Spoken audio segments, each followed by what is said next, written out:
In medical school, I was trained in the stereotypes of autism, the triad of impairments, and if I were taught about that there were certain medical conditions that were more common for autistic people, it was like a rote list. There was no discussion of these neuroimmune processes. This is one of the strengths for many reasons that I am so grateful to be autistic. It's the strength of the systems thinking pattern matching that goes on. Here I have this practice of mostly autistic people, and everybody's coming in. You're like, oh, wait, you too? Wait, you too? Wait, what? So, anyway, that's not most primary care physicians' experience. This podcast respectfully operates on Ngunnawal and Ngambri country.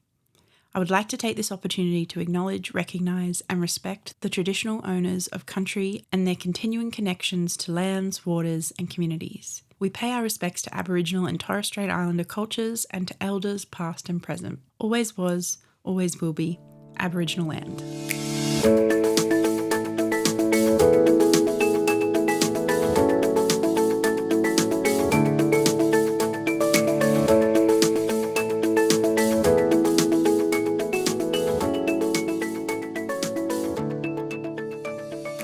Welcome to a very special episode of Princess and the Pea podcast, a show where we talk about building a neuroaccessible world for autistic, ADHD and other neurodivergent people, with a specific focus on health and mental health which underpins our access and inclusion in school, at work and more broadly in life. I'm your host, Annie Crow, and I'm an autistic ADHD human rights lawyer, a neuroaccessibility consultant, ND empowerment coach, public speaker, and soon-to-be published author. What a mouthful. With my first book launching on the 3rd of October, check out the link in the show notes to pre-order your Kindle copy today. I've got an exciting season 2 starting now, where I chat with a variety of neurodivergent professionals and lived experience experts and the odd neurotypical ally about neuroqueering, hypermobility, birth trauma, perinatal mental health, OCD, fat-positive fertility, the autistic experience of inaccessible emergency departments, neurodivergence and hormones, neuro-inclusive education, and autistic entrepreneurs or entrepreneurs, Neurodivergent Pride Day, and more. Today, I'll be talking to the incredible autistic physician, Dr. Mel Houser, who is leading the way in autistic healthcare reform and practice. We will be discussing the impact of long COVID on the autistic community, both from a professional lens and a personal one. I got COVID-19 in July 2022, and for the last 10 months, I've been struggling with long COVID myself, as has Dr. Mel Houser. Mel also treats mostly autistic people and has seen huge amounts of long COVID in our community, which we'll dive into more soon. But before we kick off, I have some exciting news and a giveaway. Yay! This episode is proudly sponsored by Yellow Ladybugs with the support of the Victorian Government. There are timestamps in the show notes if you want to skip ahead to the COVID content or stick around for some great resources and a bit of an update. Yellow Ladybugs, for those who don't know, is a not-for-profit based in Victoria, Australia, and founded by the fierce and fabulous autistic ADHD CEO, Katie Coulis, and a brilliant team of neurodivergent humans behind her. Katie has led the organisation for the last 8 years, which I wanted to take a moment to celebrate and acknowledge the incredible work she's done with the support of her amazing team in that time and continues to do. I recently spoke about autistic burnout at the annual Yellow Ladybugs conference, and if you haven't checked it out, I believe access will be available until August or around 90 days after the conference, which was held in early May. It really is the event of the year, and I loved speaking at the conference and attending it myself for the last 2 years. Oh, and by the way, this is not in the sponsorship deal. But I really wanted to use this opportunity to celebrate their incredible work, and I've just really enjoyed collaborating with them over the last few years. Anyway, I am privileged to have a platform and be invited to speak at many conferences in Australia and overseas, mostly virtually, thank goodness. I love teaching people about neuroaccessibility, but conferences, like everything in life, are often highly inaccessible to neurodivergent and disabled people, like myself. In a world of quote-unquote COVID normal, many events are going back to in-person, and some are even dropping the hybrid option and removing virtual access altogether. This is highly problematic for our community, not only from a travel, cost and neurodivergent perspective, but also a health perspective too, which we'll get into shortly. Yellow Ladybugs is the most neuro-accessible conference I've ever attended and spoken at.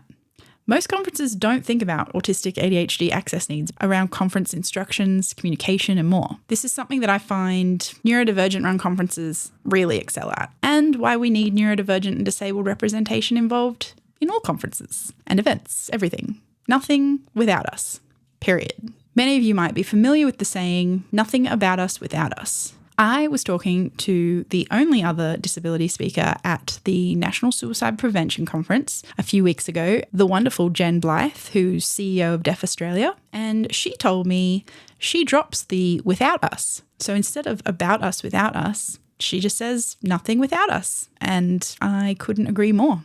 In the past, we needed to focus on nothing about us without us because more often than not, decisions about our lives as disabled and neurodivergent people were being made by non-disabled, non-neurodivergent people. Nowadays, this is becoming less common, thankfully. So the next step is ensuring neurodivergent and disabled folks and all other diverse minorities are represented always. Jen and I both really struggled at that conference. They allowed her to have an Auslan interpreter, but they didn't ensure all videos were captioned or that the keynote speech didn't start in the dark, listening to a voice. Slightly problematic for the deaf community. For me, they didn't allow online access for attendance or speaking, which meant my nervous system was a mess that week and had a huge impact on me for many weeks following the event. Kind of still is. They also didn't have a sensory room, although they did let me use the first aid room, which was helpful. These things wouldn't be happening, well, as much at least, if we had proper representation, especially in decision-making roles like on boards and executive positions. So, nothing without us. Period. Back to the fun stuff. Yellow Ladybugs recently released a brand new book called Supporting Autistic Girls and Gender Diverse Youth, which is an essential guide for parents, teachers, and allies in supporting autistic young people and even adults, in my opinion. And we are giving away a free copy. Yay! If you'd like to be in the running to win a copy yourself, check out the show notes for more information on how to enter.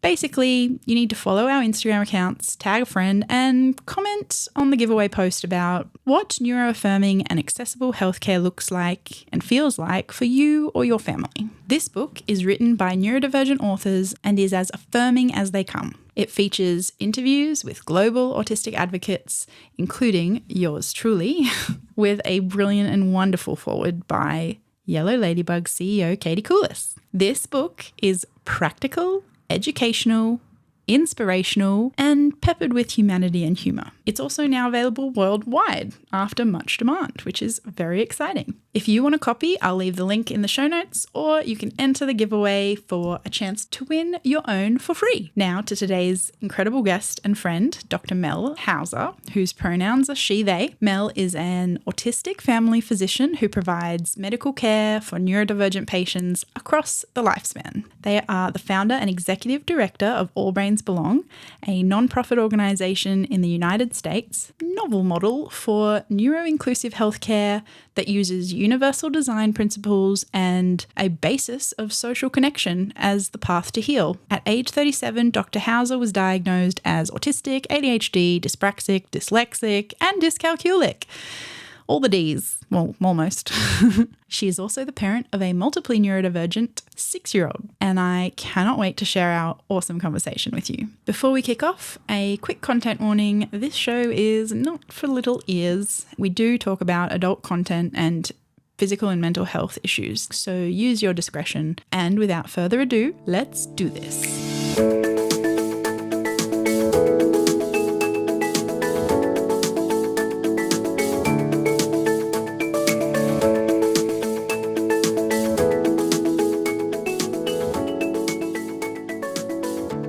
Welcome, Dr. Mel Houser. Thank you so much for coming on the show. I am so excited for this episode and I've been waiting for months to steal your brain.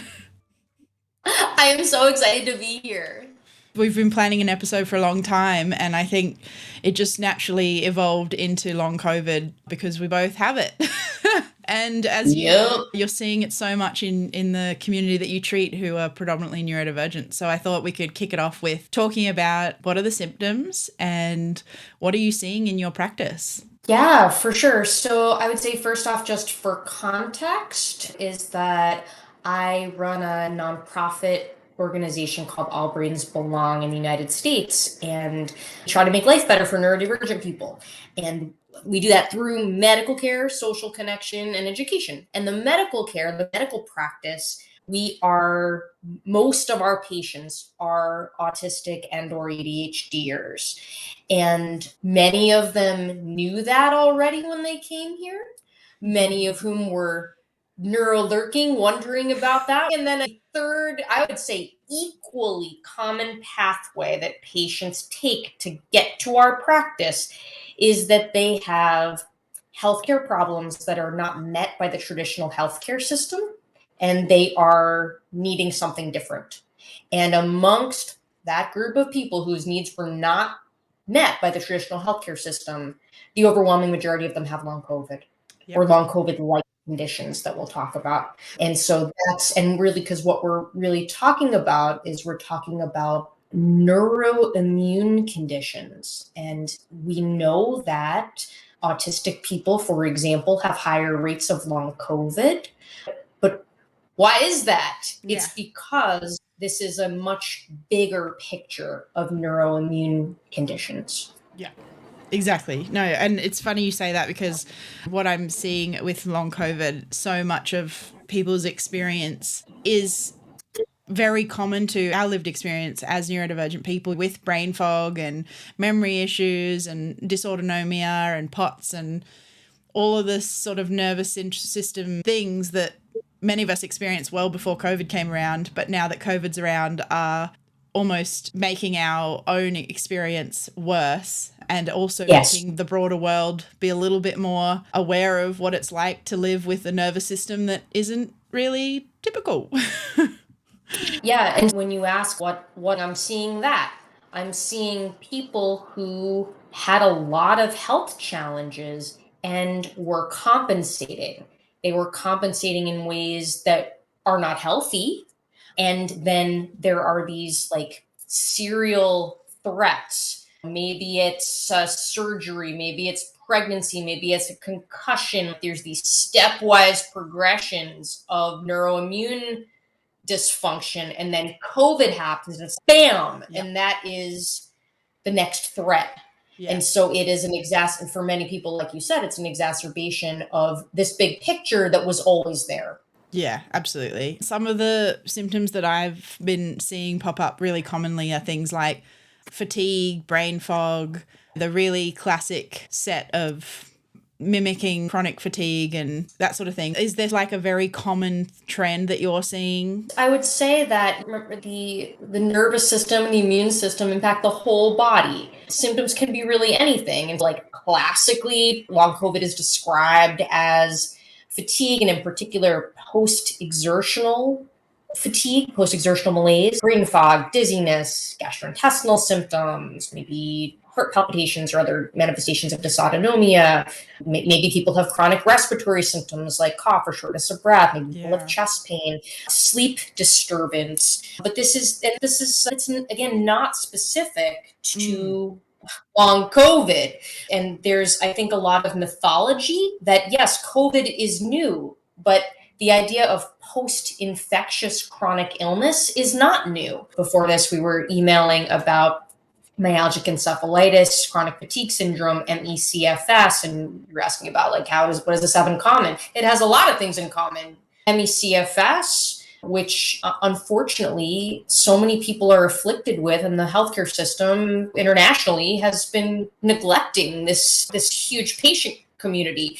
What many people describe is that long COVID is ME/CFS kicked off by COVID. And this could be from any chronic illness. And if there's no blood test for long COVID, there's no blood test for ME/CFS, there's no like definitive, like, yeah, now we know what's wrong with you. It's long. That's not a thing. And that's like, I meet patients who were literally told that by their healthcare providers. Oh, you may have long COVID. We should send you to the long COVID clinic to get some tests. Not only do we have a healthcare system that doesn't understand the needs of autistic people in terms of like interactions, but we have a healthcare system that doesn't get any training in autistic physiology and the medical conditions that autistic people so commonly describe. Like in my practice, 95% of our autistic adults have this big picture of what we call it all the things, because mostly all the people here have all the things. And it's the systemic neuroimmune conditions. And not everyone had COVID. It's that this isn't specific to COVID. It was that for many people, this was exacerbated to the point of no longer being able to work, to play with your kids, to be able to do the things you were doing. Anyway, so that's the bigger, this is, in my mind, this is like really urgent that healthcare providers learn about not only how do you support sensory processing, communication, executive functioning, but how do you really understand how do autistic people's bodies work? Because our bodies work differently. Absolutely. The Australian government just did a big inquiry into long COVID, and one of the big issues that came up was that there's no real consensus on a definition for long COVID. As you were saying, this makes it hard to diagnose, and it makes it hard for health practitioners to really identify these things. And then if you add on top of that neurodivergence and having that atypical experience, I just think the risks for our community to be ignored or dismissed are exponential in this space, which really worries me, considering we have a much higher risk of experiencing long COVID and having complex outcomes from it. I know that you are a wealth of knowledge on mast cell activation. I just want to pick your brain a bit and share with our audience, what is mast cell activation disorder, and is it disorder? Yeah. So there's gradations about whether you're going to call it a disorder or an actual syndrome. But anyway, like big picture is that mast cells are a type of immune cell. You have mast cells in every organ system. Mast cells they're born in the bone marrow, and then they are trained to recognize safe, not safe.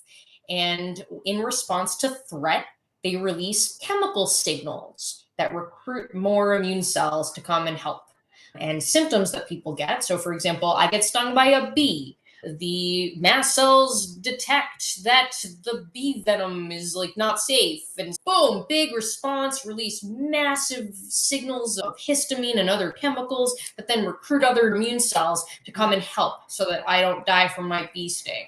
Thank you, mast cells. The problem is that we need mast cells. Mast cells keep us alive. The problem is that we have people who, because of both the way that folks are born and have genetic predisposition plus acquired impact of the immune system, we have mast cells that are reacting to threats that are not really threats. When I'm driving in my car and the sunlight changes from like bright dim as we go through shadows, guess what? Not a threat. My mast cells, they think that's a threat. So big response, right? Yeah. So responding to things that are not a threat, sound the alarm when it's not a threat, or the thing is a threat, but they're having this like big response. So for me, pollen, dust, they're a threat. They're legitimately a threat. Do I need to have like whole body system reaction to having pollen? No, I do not need that. But anyway, so it's what you're responding to and the extent of the response. There are tests for some of the chemical mediators, the signals that mast cells release. However, those tests are, first off, they're very expensive. They're not available in many places. They're also like, if you don't catch people at a particular peak symptom, like within a certain number of hours of the onset of symptoms, it may not turn positive.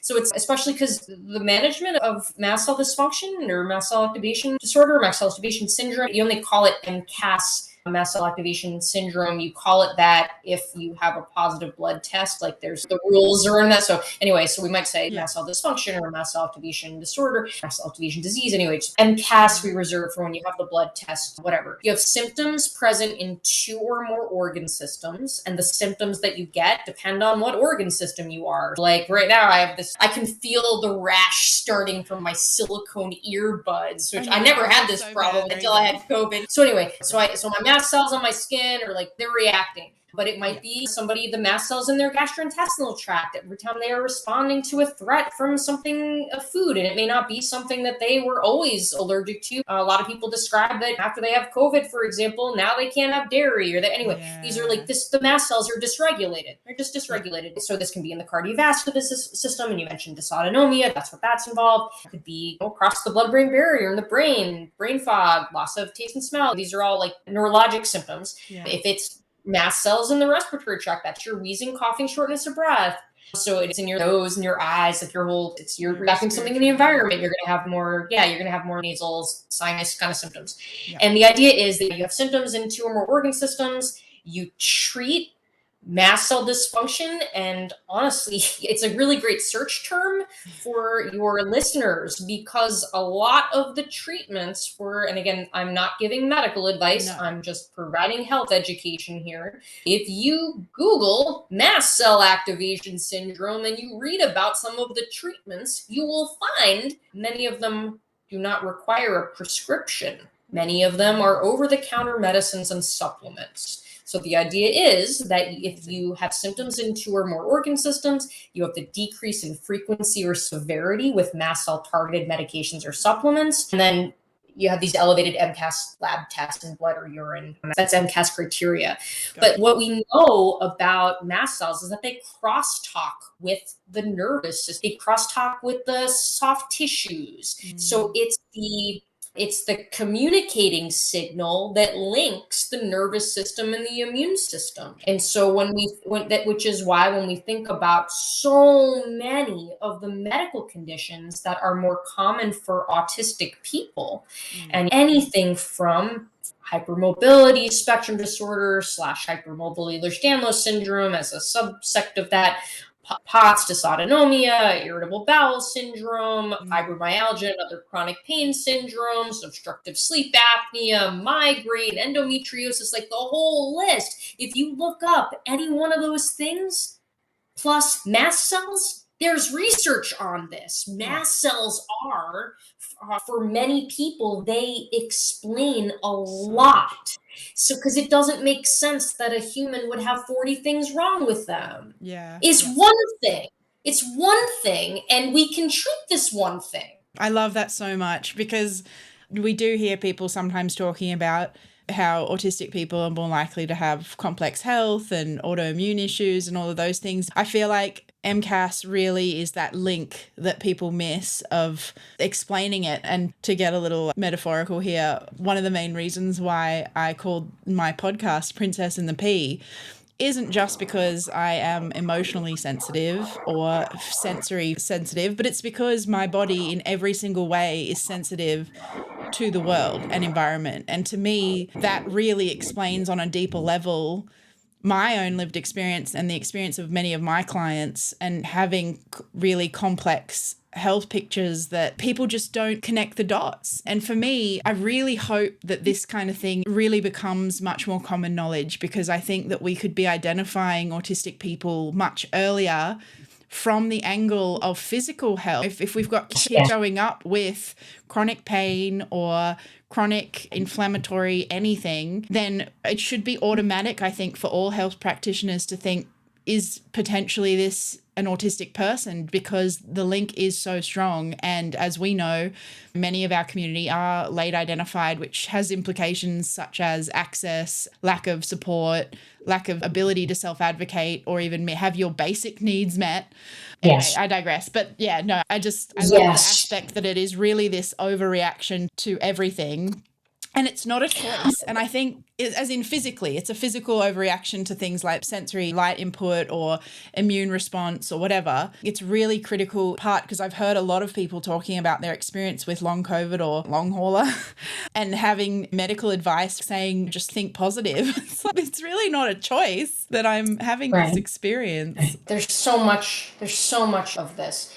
And there's also a lot of harmful advice out there, in addition to things that are invalidating, because that is harmful. But also things like, if you have post-exertional malaise, meaning you get up and do anything, and we're not talking about exercise. It's not, I've heard described exercise intolerance. This is not exercise. This is I picked my head up off the pillow, right? Post-activity activity intolerance. If you push through, that makes it worse. So when you tell people, suck it up, get up and exercise, no, In fact, no. The opposite of that is what we want to do. And I can link, I don't know if you can link in the show notes, and we can send it around there are these evidence-based guidelines for pacing protocols for MECFS that we use a lot in my practice and that I've used personally. I just also name that of all of the many layers of privilege that I have autonomy over most of my environments. Like, even I have privilege over the air I'm breathing, like that I have influence and agency over the air I'm breathing. Most people don't have that. But even the idea of, when we talk about pacing, most people don't have autonomy and agency to actually stop what they're doing when they feel terrible. And by the way, that's not pacing. Yeah. I mean, I guess it's pacing. You want to preempt it. Yeah. Yes. So we have people who, like, in a world, and this is all part of all of the intersectional power systems that, of urgency culture, and all the idea of your value comes from what you produce and not who you are. Like, all of this is so gross and bad for health. And it's actually like the opposite of what needs to happen to recover from long COVID.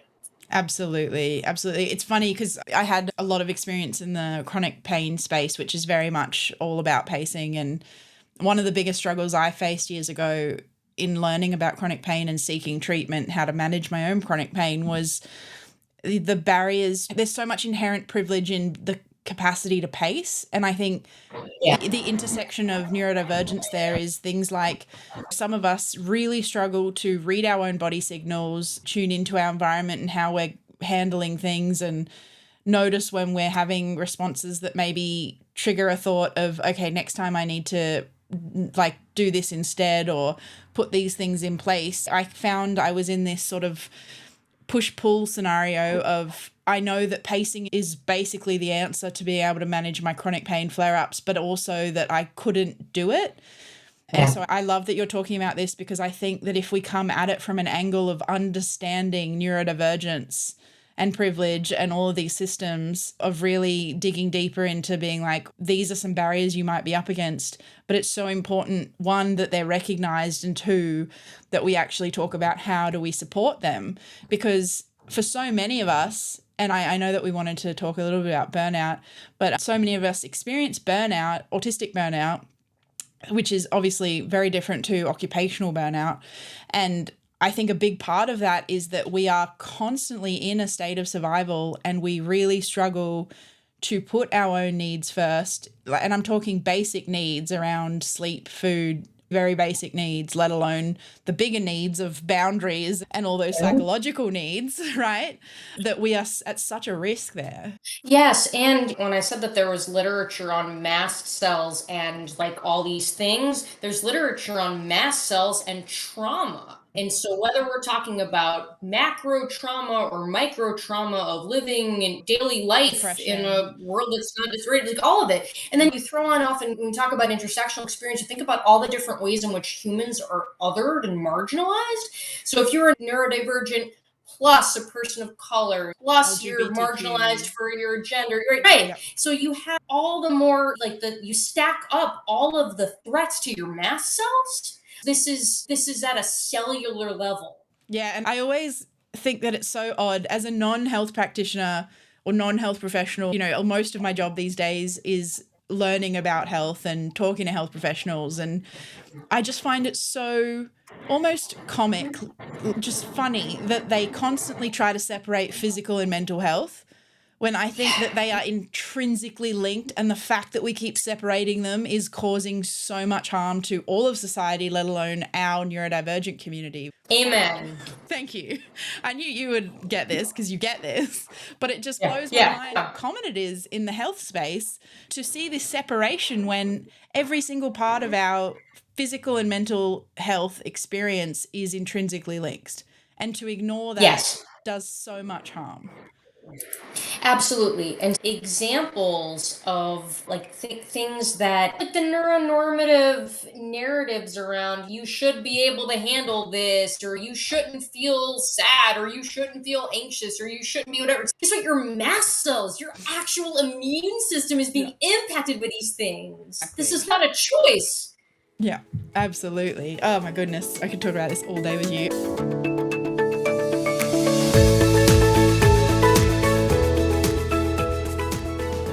I really wanted to, I guess, touch on, talking about how we are more at risk of long COVID and all of those things. There's a big anxiety level in the autistic community of we're in COVID normal, which doesn't mean that COVID's normal. It means that our world now has adapted to experiencing this pandemic. And even though lockdowns are ending and things are starting to go back to quote unquote normal, we're still in this place of risk. And for our community, I think being autistic innately can make you a little bit, for me anyway, and a lot of my clients, more anxious about health, because we do have complex health and we know we're at more risk, regardless of now that we're actually seeing those statistics come out. We just inherently know that's a problem.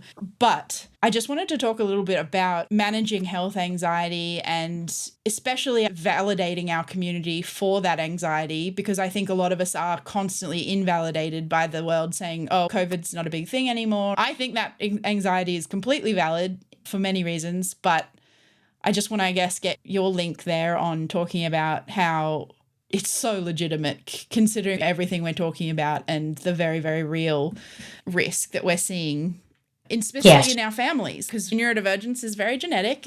And so we're seeing our loved ones get affected by this, and it's terrifying to think that just having a quick flu, or if you do get a mild dose of COVID, could have really substantial long-term impacts. So let's actually focus there. I think before I agree with you enthusiastically, I just want to just name the thing. Yeah. So one, what we know is that even if you have a mild case of acute COVID, or even no symptoms at all, you can still get long COVID. That is a thing that I don't think the entire general public knows. That's such a good point. Yep. Number two, what we know is that the more times you get acute COVID, the higher risk of long COVID is. Yes. So that's the thing that I think the public needs to know. So I think that people think, oh, I had COVID, I'm okay.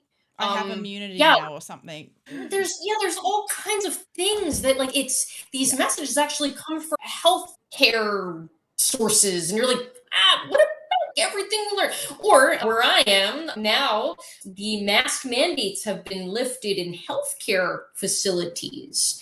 And so not only do we have people who have to choose between their health and full and meaningful participation in their lives, but now we actually have to choose between health and healthcare, which is just Anyway, I called up one of our local healthcare facilities and I said, most of my patients are immunocompromised. They need to come get blood work at your facility. Can we talk about arranging something where you could draw outside or have a designated hour or something? And they're like, they can just ask us as an accommodation to wear a mask. Did you not learn how COVID was spread? COVID is an airborne illness.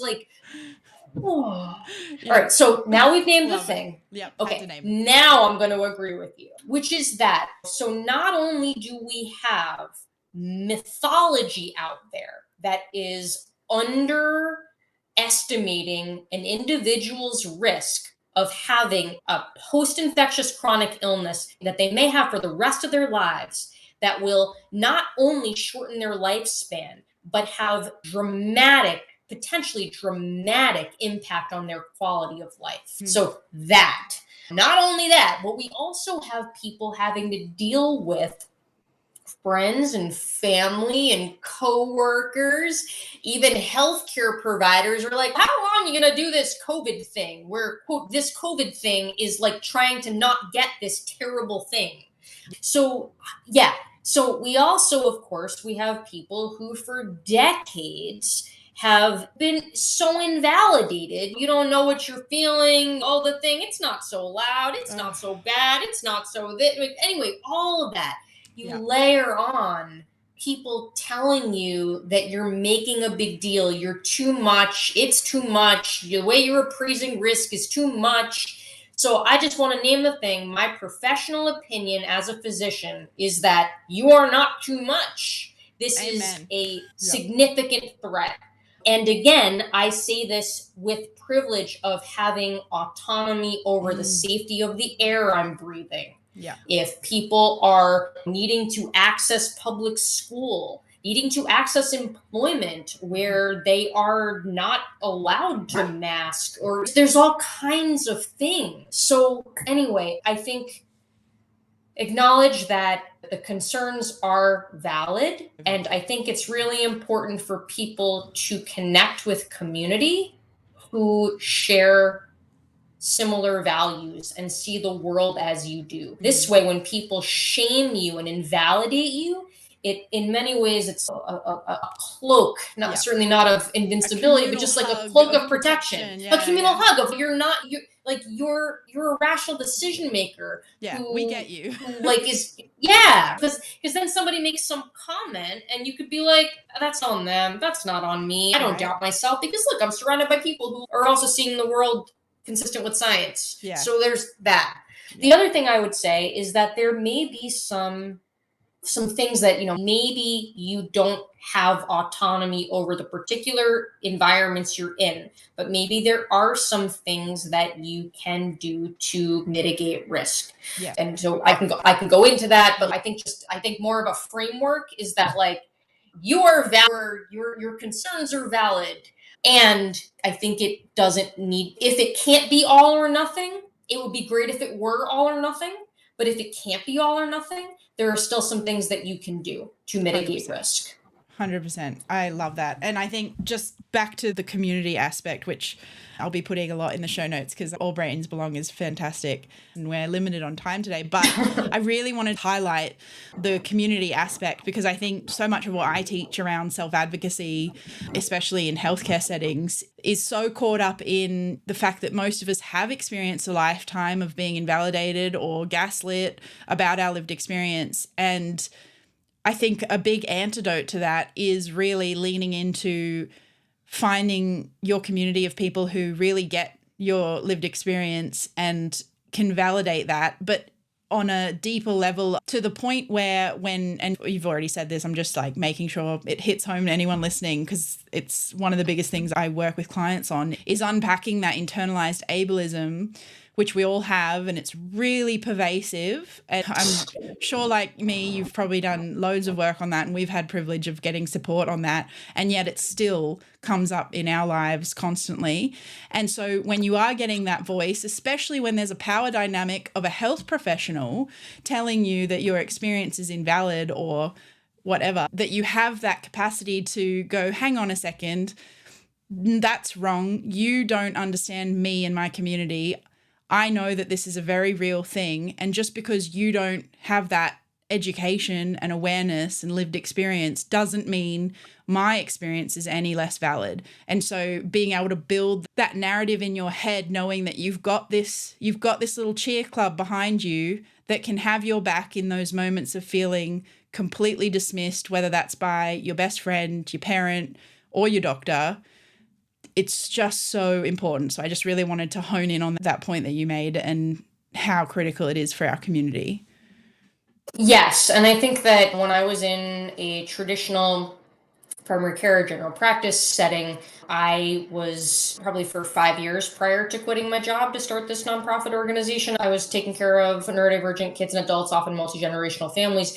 And I was thinking, like, if only all these lonely people could be friends. Yes. And if only I could introduce them. And if only they had community. And then I was like, why don't I just do that? This is the whole, because this is the whole model of the organization. It's community driven healthcare, and it's like community delivered healthcare. It's just like unlearning so many of the traditional just assumptions and just traditional systems of healthcare delivery. This is really a community village of learning and healing together. And in addition to unpacking and rewriting all of these narratives that no longer serve us, it's this focus on community operating in ways that are good for all humans and give people a place to belong. And you find your people, and then that's the context where you can show up as your true self. You can maybe feel safe within relationship, maybe for some people for the first time.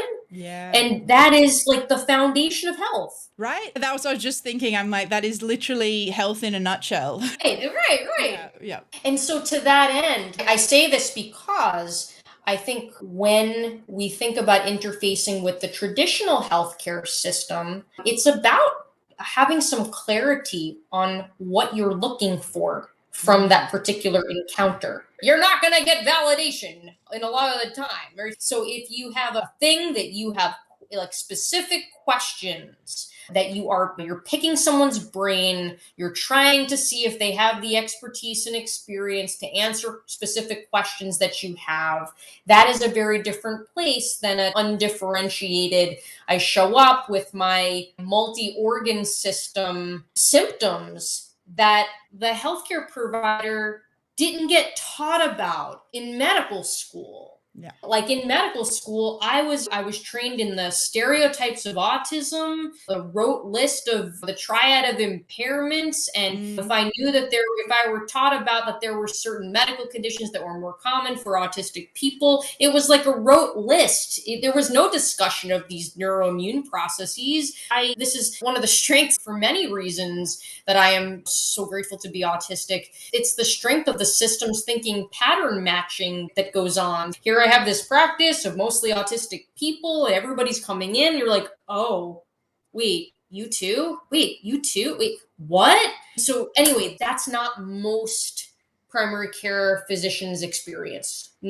Most people don't have a practice like mine. Yeah.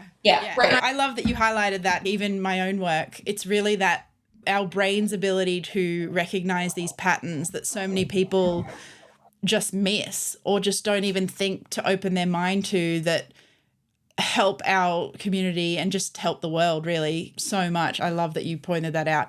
But I also wanted to talk about diving into the fact that we do really have to face this medical system that is so rigid. I talk about us being black and white and rigid thinking, and yet all I've experienced of health systems, public and private, has been extremely narrow-minded and rigid. And most of all, I call myself, I'm like always the exception to the rule, always. Because I'm never textbook in any medical case at all. And, you know, we were talking earlier about how I've been not well since I had COVID in July 2022 last year.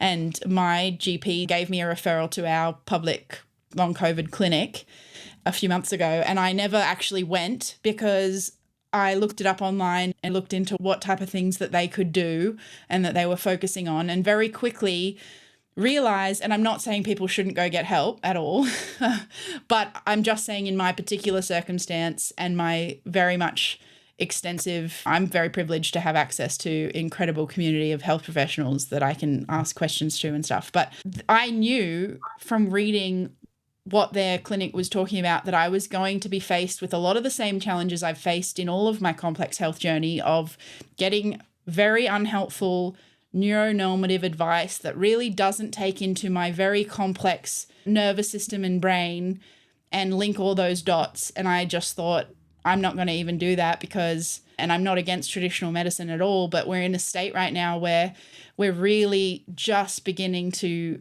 think about, understand, and really learn about long COVID. And so we know that's hard for everyone, let alone those of us who are complex.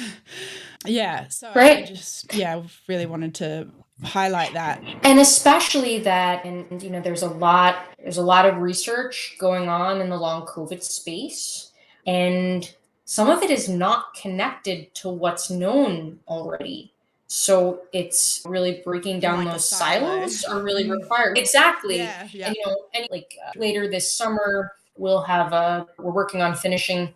It's been working on it for a year. We have a community task force, multidisciplinary clinicians and patients, just elevating the value of lived experience. Yes. And we've been putting together these best practices and, more importantly, things that are harmful with these different subcomponents. So this is bigger than long COVID, although long COVID is all the things kicked off by COVID, as we've discussed. But for example, like if somebody has chronic pain, and their physician prescribes a muscle relaxant, but they also have unrecognized hypermobile EDS, and now their floppy connective tissue in their airway now is extra floppy. Now that made their unrecognized sleep apnea worse. So much worse. Autistic Yeah. people are known to have higher rates of sleep apnea. Yep. And and folks with EDS have higher rates of sleep apnea. You put this together and you're like,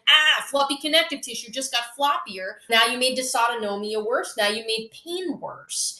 And Very real. it's all of that, right? So it's the understanding not only autistic physiology, but like how standard management of some parts of all the things make the other parts of all the things worse. And anyway, that's what this resource is going to be about. And it'll just be like free on our website. We were fortunate enough to get some funding from the Organization on Autism Research and the Autism Intervention Research Network for Physical Health. And so we've been putting this together, and it'll be available by the end of July. Woohoo! I'm so excited. And I will be spamming all of our followers about that. I love that because I'm just like having a moment. I was in a car accident in my early 20s, so over a decade ago now. It was basically not a big deal at the time. Like I had minor whiplash and it was getting treated very mildly by a physio. And after a few weeks, it was not getting better. And my GP put me on muscle relaxants for the pain. And literally 2 hours after I took the first dose, which was very low, very mild, I fell face first down my entire staircase and destroyed my lower left leg and ankle. And this is another thing that I just wanted to touch on because I know we've talked about in the past is that we also tend to have, not only because I'm hypermobile and such, but we have different reactions to medications, which is such a real challenge in healthcare. A lot of us have very different responses, either hypo or hyper responsive to things like anesthetics and pain medicines and all of these things that can have, something that can be such a generic response from the medical profession to treat our symptoms of whatever they are, of chronic pain, blah, blah, blah, can have such profound harmful impacts if none of this is considered in that sort of holistic view of the autistic health lens. And that, I think, I love that you brought that up because honestly, one of the biggest fear factors for me for why I was avoiding the long COVID clinic was really that what harm will they do to me? It wasn't really, are they even going to be able to help me? It was like, what will this hurt me more doing? Whether that's being exposed, as we talked about, to maybe not the greatest air quality or mask wearing factors, but also just their generic advice that doesn't consider my physiology as an autistic person, what will that do to me? Which is usually not a great thing. And I think, and it's hard to pick. There's so many ways in which my life has been changed since knowing that I'm autistic. But one of the main things that's different is that I have been progressively learning to trust my intuition. Oh, I love that. And I think that, and it's a lot, like there's so much unlearning. So if, you're a little kid and you say, the TV's too loud, it's not loud. And you're like, oh, why are you sad? I'm not sad. I just have a flat affect. Anyway, I guess I don't know what I'm feeling anymore. And I don't know, am I anxious? Am I hungry? Am I interoception conditions? So you just, all of it. Yeah. This just blows my mind because many of us do really struggle with interoception, which is, for those who are new to that, being able to recognize your hunger signals or your pain and all of those things, internal body states. But I think about that and think how much of being an autistic person means that we inherently have poor interoception and how much of it is a learned lack of interoception from being gaslit about our experiences, right? Yes, that. So it's both. I think it's both. Same. And even if you think about just like feedback in general and even like motor feedback, so that I'm significantly dyspraxic. In most instances, there's such a huge gap between my intention and my implementation, and that's going to have an impact on self-concept, right? And so and just even the idea of having difficulty with feeding forward because the thing I do does not predictably result in the same outcome each time. And I think that social feedback functions in that way as well. So so I think what you said, that's how I connected that. Yeah. Oh, me too. So many dots.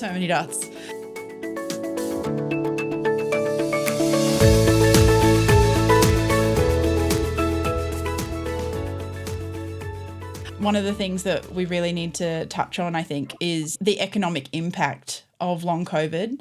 And obviously we come from different countries with different health systems and different governments. So although there's a lot of similarities, there's also very many differences. But I really just wanted to bring up the big inquiry that the Australian government has just had into long COVID and I guess what Australia is doing. And I'm interested to hear your insight on what your system's doing, or even just us both thinking about how this can all move ahead in a positive way.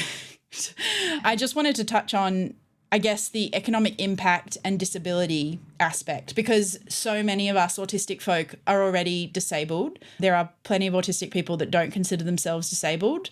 I'm not one of them. And being an autistic person, I live with multiple disabilities, including physical. And yet if you add long COVID to that and further, I guess, autoimmune response and how that impacts your ability to be productive in a society that ultimately values productivity above all.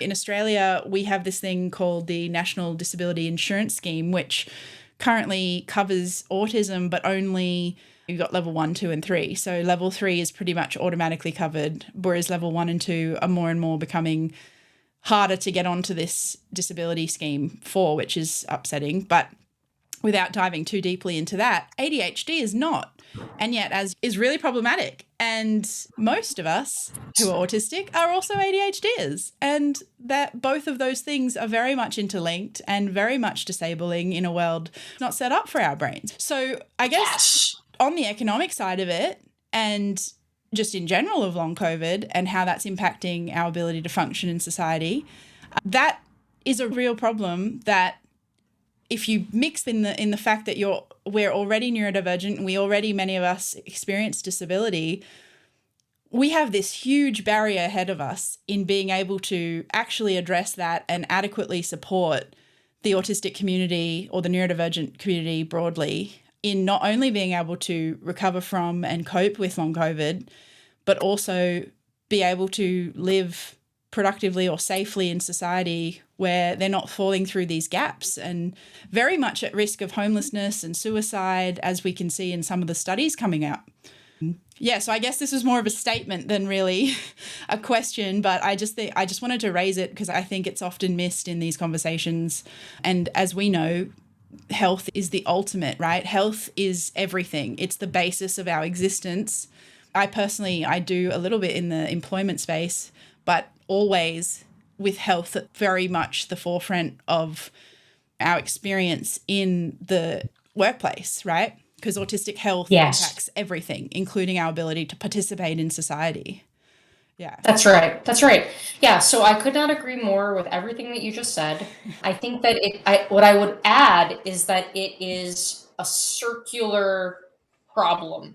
Yeah. So when we think about long COVID, post-infectious chronic illness, worsening someone's ability to access what was already difficult to access, this then becomes circular. So if you can't access employment and you lose your job, you can't do your job in the way you were doing it, and you're in a culture that does not allow for neuroinclusivity, accessibility, like all the things that need to be also happening. Like, it's a bigger conversation here. Oh, absolutely. But you can't do the work. You're being shamed. You're being stressed out. You're having a bigger mast cell response. So your long COVID symptoms get worse. You're deeper into autistic burnout, and you're just like circular. It's just, you can't get out of your own way. At any given time, like, most of the All Brains Belong village is in burnout or like hovering on the edge of burnout. And it's because of the environment. The environment does that. The environment's driving you to burnout at any given time. So it's hard because people come and they say, well, I'm in burnout. What do I do? And unfortunately, there's not magic. It's not magic. No. You have to shift your capacity to demand ratio. And then, like we talked about before, all the layers of privilege to have autonomy, to drop certain aspects of demand to your neuroimmune system. I want to take this back to, this is a physiologic thing that's happening. It's not like some kind of like weakness of character or whatever. Just, it's a neuroimmune response to this environment disabling you. Yes. And I think that people need to charge their battery more than they drain it. Yeah. And if there are co-occurring medical conditions, long COVID, sleep apnea, mast cell dysfunction, dysautonomia, ME/CFS, like whatever you want to name it that you have, that thing is draining your battery. So having that thing is extra draining your battery. So you, even if you had the most like ideal work conditions or whatever, if you have untreated sleep apnea, you are going to be draining your battery more than you're charging it. So it's like you got to do all of it. It's like a complete paradigm shift to have your needs met. And it's not just maybe one of your main symptoms is, I don't know, fatigue. It's not a matter of just resting more, probably is, but it's looking at this from an angle that there's so many factors at play here, and it's not usually just a one fix all. I love that you brought that up because I think that's so critical. Really focusing on the fact that this is physiological, it is very real, and so many of us living in this state of constant burnout, regardless of COVID and regardless of long COVID. If you're an autistic person in a world that is fundamentally not set up to support your nervous system, you're constantly fighting this battle of trying to exist and fight burnout, which is coming from a place of this toxic environment that's made for neurotypical brains and bodies, not ours. And so if you add that layer of long COVID and immune response and all the things, it's inevitable that burnout becomes a much higher risk. And not only that, but more enduring. And that, I think, is where the disability factor comes in, right? Is that if you get to a point of autistic burnout that is so severe that you can't easily start to come back from that, which again is all wrapped up in privilege and all of those things. But that is really where this long-term impact on our community, on our lives, on our ability to exist really comes in. And I think this has been a beautiful sort of full circle connection of the dots, right? Absolutely. Yes. So interlinked. And I think if you like zoom way out and say, okay, ideally I'd learn about my brain, I'd learn about my access needs, I would have the agency and autonomy to be able to design a life that works for my brain. Like these are all these like theoretical things based on privilege. But people can't even do that because they don't know what they need. Because they've never had their needs met. Yeah. Oh, a patient of mine said this one of the most profound things I've ever heard. I don't know what my needs are. I just know they're not being met. I love that. And it's so mic drop, honestly, for our community, one of the biggest challenges. And I think this really ties into the workplace because so much in the workspace is starting to become more aware of neurodiversity and more wanting to be neuro-inclusive, and yet to see the actual action take place, it's not happening. And there's this disconnect. What does it actually mean to be accessible and inclusive of neurodivergent employees? And a lot of that is putting the pressure on us, the individuals, to say what our accommodation needs are, let alone feel safe enough to disclose them, trust that they'll be met and not dismissed. But and that's just ableism. Exactly. But really at this deeper level, talking about what is it that we actually need. And my clients I mostly work with neurodivergent adults, and a big chunk of them are getting access to things like the NDIS, our disability scheme. And yet most of them are still in a state of thinking, what can I actually get help with? One, because this stuff is not talked about because it's mostly focused on autistic kids and early intervention, quote unquote.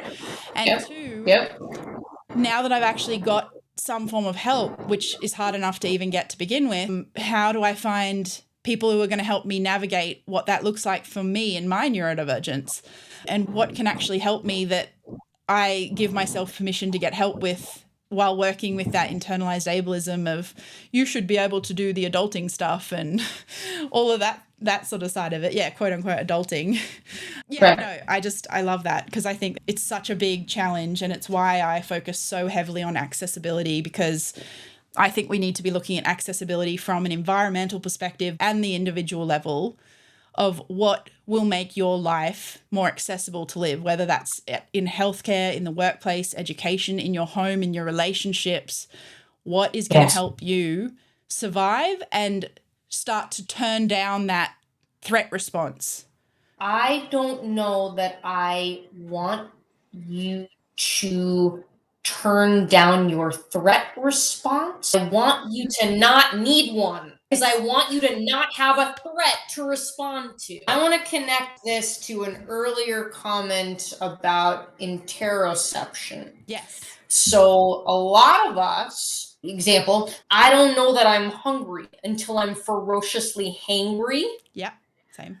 I think that the function of the mast cell to sound the alarm, I don't think we'd have noticed. I don't think we would have noticed unless the mast cells were like, oh, huge response. Example, I was giving a training to a group of professionals who were like not really open to learning. And my mast cells had a response to that, to the tune of my heart rate was 160. I grabbed a pulse oximeter, put it on my finger. I felt terrible, so I grabbed a pulse oximeter, put it on. So, oh, okay, all right. Guess what? It's because that environment was not safe.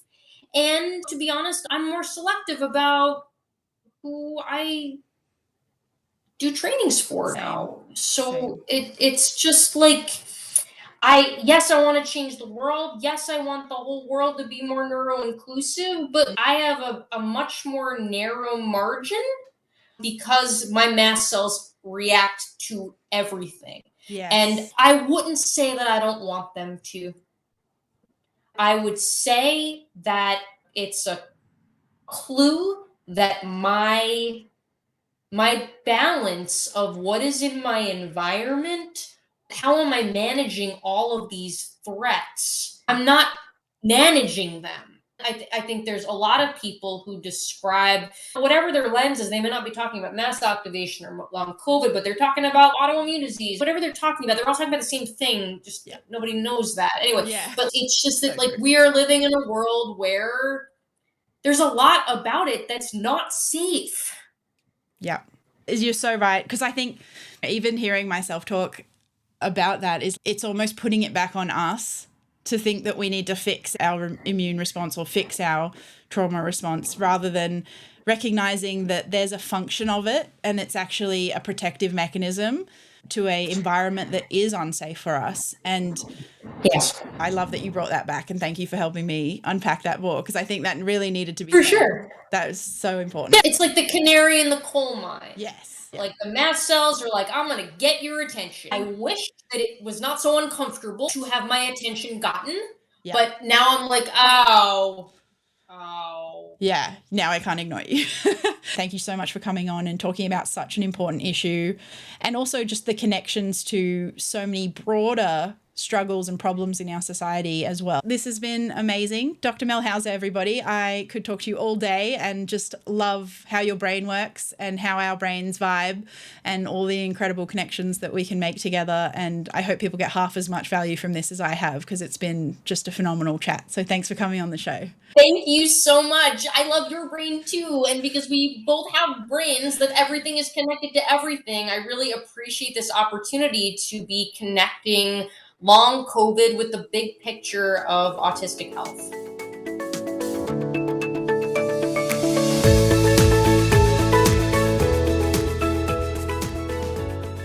I loved every minute of that conversation with Dr. Mel Houser. And I hope you got a lot out of it too. Lots to think about and especially lots of takeaways that hopefully can help some of us in our journey towards neuroaccessible healthcare. This episode will be posted both on the Princess and the Pea podcast and the Yellow Ladybugs podcast. So wherever you're listening from, hello and welcome. If you're new to my podcast, you can go all the way back to episode 1 from last year, which explains the meaning behind why I chose Princess and the Pea, my childhood nickname, to call the podcast. And as a little sneak peek, next month in June, I will be launching the Princess and the Pea Academy and I'll be updating you more soon, so stay tuned. But for now, I just want to say you're not too much, you're perfect the way you are, and your community is here. This episode, like many of my favourites, kind of took longer than we expected because we have far too much fun talking. So there'll be some behind the scenes content in the Princess and the Pea Academy membership when that starts up in a month. And we dive in further to talking about autistic burnout and employment. But in the meantime, feel free to go check out Mel's work at All Brains Belong, which I'll link to in the show notes. I will actually be talking with Mel again in a few weeks at All Brains Belong Brain Club. So feel free to join that as well and catch up on all the incredible community sessions on their website. So thanks for listening, and I will see you next week.